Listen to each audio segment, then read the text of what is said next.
प्रिय विद्यार्थियों, आज हम अपने इस वीडियो में रीतिमुक्त काव्य धारा पर विचार करेंगे। देखिए, इसके अंतर्गत हम किस किस बिंदु को ले सकते हैं। सामान्यतः संवत 1700 से लेकर 1900 विक्रमी तक की कालावधि को हिंदी साहित्य में रीतिकाल के नाम से अभिहित किया जाता है। भक्तिकाल के बाद तत्कालीन सामाजिक प्रभाव के कारण हिंदी कवियों ने काव्य के कलात्मक पक्ष को अपनाया और कवित्व के साथ साथ आचार्यत्व के रूप की भी प्रतिष्ठा की। संस्कृत साहित्य में लक्षण ग्रंथों की समृद्ध परंपरा थी। रीतिकालीन कवियों को दरबारी जीवन मिला था। इस कारण उनकी कविताओं में श्रृंगारिकता का समावेश होना स्वाभाविक ही था। संस्कृत में रीति शब्द का प्रयोग विशिष्ट पद रचना रीति अर्थात विशिष्ट पद रचना के अर्थ में हुआ है, परंतु हिंदी साहित्य के रीतिकाल में काव्यांगों के लक्षण उदाहरण के विवेचन को रीति माना गया है। अतः हिंदी के रीति काव्य का अपना एक विशिष्ट अर्थ है। लक्षणों के साथ साथ अथवा अकेले उनके आधार पर लिखा गया काव्य। इस तरह रीतिकाल का मूलभूत आधार कवि शिक्षा थी। रीतिकालीन काव्य का वर्गीकरण। अपने युग की प्रवृत्तियों को लेकर इस काल के कवियों ने श्रृंगार, भक्ति, प्रेम, नीति, वीरता आदि विभिन्न भावों पर कविता की रचना की थी, परंतु प्रधानता इस काल में काव्यांग निरूपण की ही रही है। रीतिकाल में जो मुख्यतः काव्य रचना हुई है उनको हम 3 काव्य धाराओं में वर्गीकृत कर सकते हैं। पहली है रीतिबद्ध काव्य धारा, दूसरी रीति सिद्ध काव्य धारा, तीसरी और अंतिम काव्य धारा है रीतिमुक्त काव्य धारा। इनका थोड़ा सा हम परिचय देना चाहेंगे। रीतिबद्ध काव्य धारा, इस काव्य धारा के अंतर्गत वे कवि आते हैं जिन्होंने रीति निरूपक ग्रंथ लिखे हैं, अर्थात जिन्होंने रस, अलंकार, छंद, नायिका भेद, नक्षिक वर्णन, गुण आदि काव्यांगों का शास्त्रीय निरूपण अपने काव्य में किया। इन कवियों का मुख्य उद्देश्य काव्य शास्त्र की शिक्षा देने के लिए काव्य शास्त्रीय विषयों का सौधारण प्रतिपादन करना था। इस उद्देश्य के लिए रीतिबद्ध काव्य धारा के कवि आचार्यों ने कुछ ने तो मम्मट के काव्य शास्त्र का अनुकरण कर लक्षण ग्रंथों की रचना की, कुछ ने रसवादी रीति ग्रंथ लिखे और कुछ ने भामह और दंडी आदि के अनुकरण पर अलंकारवादी लक्षण ग्रंथों का निर्माण किया। इस परंपरा में रचनाकारों ने आचार्यों के रूप में काव्यों के लक्षण प्रस्तुत किए तो उदाहरण रूप में स्वतंत्र या मुक्त काव्य लिखकर अपनी कवित्व शक्ति का परिचय दिया। इस कारण रीतिबद्ध कवियों ने काव्य शास्त्रीय ग्रंथों के साथ साथ श्रृंगार प्रक रचनाएं अधिकतर लिखी हैं। रीतिबद्ध कवि कौन कौन से थे? रीतिबद्ध काव्य धारा के प्रमुख रचनाकारों में केशवदास को सर्वप्रथम माना जाता है। इन्हें रीतिकाल का प्रवर्तक भी कहा जाता है क्योंकि इन्होंने 3 रीति ग्रंथ लिखे हैं जो इस प्रकार हैं: रसिक प्रिया, कवि प्रिया और छंदमाला। इनमें केशव ने रस, छंद, अलंकार, गुणदोष, नायिका भेद आदि का विस्तृत विवेचन किया है।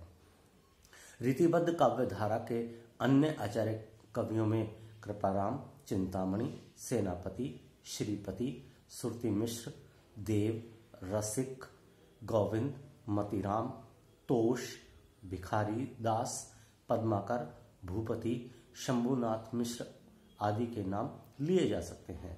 कृपाराम ने हित तरंगिणी की ग्रंथ की रचना की जिसमें नायिका भेद का विवेचन हुआ है। चिंतामणि ने काव्य विवेक और कविकुल कल्प तरु नामक रीति ग्रंथ लिखे। कवि देव ने भाव विलास, अष्टयाम, भवानी विलास, प्रेम तरंग, जाति विलास, रस विलास, प्रेम चंद्रिका आदि लक्षण ग्रंथों का निर्माण किया जिनमें काव्यांगों का विस्तार से विवेचन किया गया है। मतीराम ने काव्यांग विवेचन की दृष्टि से रसराज, ललित ललाम, छंदसार, साहित्यसार, लक्षण श्रृंगार आदि ग्रंथों की रचना की। सेनापति का जो एकमात्र लक्षण ग्रंथ उपलब्ध होता है वह है काव्य कल्प द्रुम। पद्माकर ने काव्यांग विवेचन की दृष्टि से पद्माभरण, राम रसायन, जगत विनोद आदि ग्रंथों की रचना की। भूपति और शंभुनाथ मिश्र ने अलंकार ग्रंथों का निर्माण किया तो मतीराम, भिखारीदास आदि ने काव्य लक्षण के वैविध्य का विवेचन किया। इस धारा के अन्य रचनाकारों ने भी इसी तरह की रचनाएं प्रस्तुत की हैं। रीतिमुक्त काव्य धारा। इस धारा के कवियों ने प्राय सभी प्रकार के रीति बंधनों से मुक्त होकर काव्य रचना की। वस्तुतः इस धारा के रीतिकालीन कवि स्वच्छंदतावादी थे। उन्होंने अपने काव्य में नायिका भेद, अभिसार, सपत्नियों की ईर्ष्या, कलह, रस विवेचन, गुण दोष निरूपण आदि का वर्णन नहीं किया। वे मनोगत आवेश के प्रभाव में कविता रचते थे। इस कारण उनके मुक्तक काव्य भाव प्रधान, आत्म प्रधान तथा व्यक्तिपरक हैं और उन्होंने मानस संसर्ग की रमणीयता एवं हृदयगत अंतर्वेदना की सशक्त व्यंजना अपनी रचनाओं में की है। इनमें रीतिबद्ध या रीति सिद्ध कवियों की तरह पांडित्य प्रदर्शन की प्रवृत्ति नहीं दिखाई देती। इन्होंने श्रृंगार का आश्रय अवश्य लिया है, परंतु उसमें वासना एवं मांसलता का अभाव है। उनमें तो प्रेम की मार्मिक पीर एवं अनुभूतियों की गहराई है। भावों की सूक्ष्मता, अभिव्यक्ति की सशक्तता और प्रेम की आत्मिक अनुभूति का उनकी रचनाओं में सरस चित्रण हुआ है। रीतिमुक्त कवियों से तात्पर्य। रीतिकाल का श्रृंगार काव्य प्राय दो धाराओं में प्रवाहित हुआ, रीतिबद्ध और रीतिमुक्त। केशव, पद्माकर, देव बिहारी आदि ने काव्यांग पर दृष्टि रखकर काव्य रचना की, अतः ये कवि रीतिबद्ध कवि हैं। घनानंद, बोधा, आलम, ठाकुर ने ऐसा नहीं किया और ये सभी कवि रीतिमुक्त काव्यधारा के अंतर्गत परिगणित किए जाते हैं। ब्रजनाथ जी ने घनानंद की प्रशस्ति करते हुए सुछंद शब्दों का प्रयोग किया है और वो कहते हैं, भाषा प्रवीण सुछंद रहे सो घन जी के कवित बखाने। इसके आधार पर कतिपय आलोचकों ने रीतिमुक्त कवियों को स्वच्छंद कवि कह दिया है। वैसे स्वच्छंद काव्य धारा का प्रयोग आधुनिक काल की छायावादी काव्य धारा के लिए किया जाता है, जो अंग्रेजी के स्वच्छंदतावादी काव्य द्वारा प्रभावित है। स्वच्छंद काव्य धारा से ही आचार्य रामचंद्र शुक्ल का अभिप्राय था। पाश्चात्य साहित्य में रोमांटिसिज्म शब्द का प्रयोग नियम अवहेलना, परंपरा विद्रोह और क्लासिकल का विरोध होता है। सारांश यह है कि जहाँ व्यक्तिक संस्पर्श अधिक हो उठता है वहाँ स्वच्छंद कवि अथवा स्वच्छंदतावादी काव्य का उदय होता है। प्रमुख रीतिमुक्त कवि। रीतिकाल में श्रृंगार प्रियता एवं रीति का निर्वाह ये दो प्रवृत्तियां प्राय समस्त कवियों में पाई जाती हैं, परंतु कुछ कवियों ने इन दोनों प्रवृत्तियों की अवहेलना की और अपने हृदय प्रसार के लिए नवीन क्षेत्र खोज निकाले। इन्हें हम रीतिमुक्त या स्वच्छंद कवि कहते हैं। इन कवियों ने अपनी रचनाओं पर अपने व्यक्तित्व की स्पष्ट छाप छोड़ी है।